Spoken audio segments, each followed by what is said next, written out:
Hello students, आज हम बात करने वाले हैं बेसिक रिक्वायरमेंट्स की, जो कि पिछले टॉपिक में हमने क्या पढ़ा था, इंटरसेक्शन एट ग्रेड। तो अब इसी इंटरसेक्शन एट ग्रेड की क्या बेसिक रिक्वायरमेंट होंगी, उनको हम पॉइंट वाइज एक एक करके समझने की कोशिश करते हैं। अगर मैं स्टार्ट करूं एक बेसिक रिक्वायरमेंट से, तो सबसे पहले तो ये कि अलग अलग प्रोविजन बने हुए हैं एक सेफ पैसेज के लिए इंटरसेक्शन के अंदर। जैसे कि अगर हमारे जो नंबर ऑफ पेडेस्ट्रियन हैं या फिर साइकिलिस्ट हैं वो अगर ज़्यादा हैं, तो वहाँ पे जो हमारा मूविंग ट्रैफिक होएगा उसका वॉल्यूम ज़्यादा होएगा, जाहिर सी बात है। तो इन पर्टिकुलर कंडीशन के अंदर जब हमारा मूविंग ट्रैफिक का वॉल्यूम बहुत हाई होगा, तो उनके लिए अलग अलग प्रोविज़न बने हुए हैं और होने भी चाहिए। जाहिर सी बात है, जब आप इंटरसेक्शन की बात कर रहे हैं तो रिक्वायरमेंट भी हमें पता होनी चाहिए कि इस कंडीशन में इनको हम प्रोवाइड करा रहे हैं। दूसरी, नाइट के टाइम पे एक अच्छी लाइटिंग वगैरह भी होनी चाहिए, डिजायर्ड ही है ना। अगर लाइटिंग वगैरह नहीं होगी तो हमारा पूरा का पूरा काम किया हुआ खराब हो जाएगा, क्योंकि हमें नाइट में भी यूज़ करना है रोड को, डे टाइम में तो ऑब्वियसली सनलाइट वगैरह होती हैं।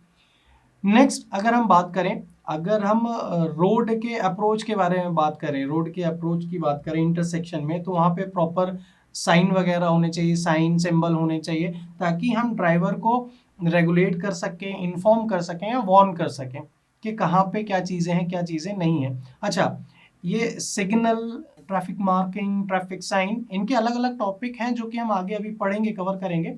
इनको मैं अभी शॉर्ट में बता ही दिया कि ये सारी चीज़ें होनी चाहिए, ताकि हमारे जो ड्राइवर हैं, जो रोड यूज़र हैं, उनको एक प्रॉपर इन्फॉर्मेशन मिलती रहे। अगर मैं ज्योमेट्रिक फीचर्स के बारे में बात करूँ पेवमेंट की, जैसे विड्थ हो गई, रेडियस हो गई, तो वो भी बहुत ही प्रॉपरली, एडिक्वेटली उसको प्रोवाइड होनी चाहिए। ठीक है। उसके बाद जब हम बात करते हैं इंटरसेक्शन के अंदर, जब व्हीकल एक अप्रोच में आता है, अप्रोच के टाइम पे वहाँ पे व्हीकल्स के इंटरसेक्शन में वहाँ पे विजिबिलिटी जो है वो प्रॉपर होनी चाहिए। मतलब जैसे ही मैं इंटरसेक्शन के पास पहुंच रहा हूँ और वहाँ पे विजिबिलिटी ही नहीं है, तो वहाँ पे मेरे को थोड़ी सी प्रॉब्लम हो जाएगी, इसलिए विजिबिलिटी भी प्रॉपर होनी चाहिए। साथ ही साथ जो भी हमारी स्पीड है, व्हीकल की रिलेटिव स्पीड है या फिर अप्रोच पे जो भी एंगल है वो भी कम से कम हो।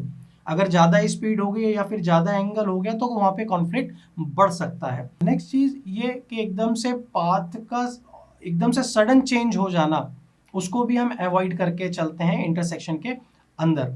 और दूसरी चीज़ ये है कि जो भी कॉन्फ्लिक्टेड एरिया हैं, कोशिश करते हैं इंटरसेक्शन के अंदर उसको कम से कम हम करने की कोशिश कर सकें। तो ये कुछ पॉइंट्स थे जिनके बारे में हमने बात की। अगर मैं एक बार इसको फिर से रिपीट कर दूं, तो सबसे पहली बात हमने क्या की है कि अलग अलग प्रोविजन बने हुए हैं, चाहे वो साइकिलिस्ट हो, पेडेस्ट्रियन हो, जब हाई वॉल्यूम होते हैं, है ना।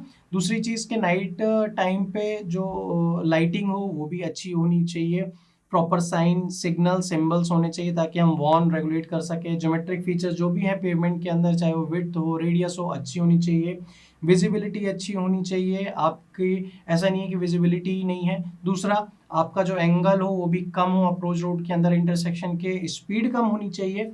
उसके बाद आप इग्नोर करेंगे कि एकदम से सडन चेंज आ जाए पाथ के अंदर, वो भी बहुत बड़ा नुकसान पहुंचा सकता है। और जो भी कन्फ्लिक्ट पॉइंट के एरियाज हैं वो भी थोड़े से कम कम ही हो तो ज़्यादा बेहतर रहेगा। तो ये कुछ बेसिक रिक्वायरमेंट होती है इंटरसेक्शन एट ग्रेड के अंदर। आई होप आप लोगों को ये समझ में आया होगा। Thank you very much.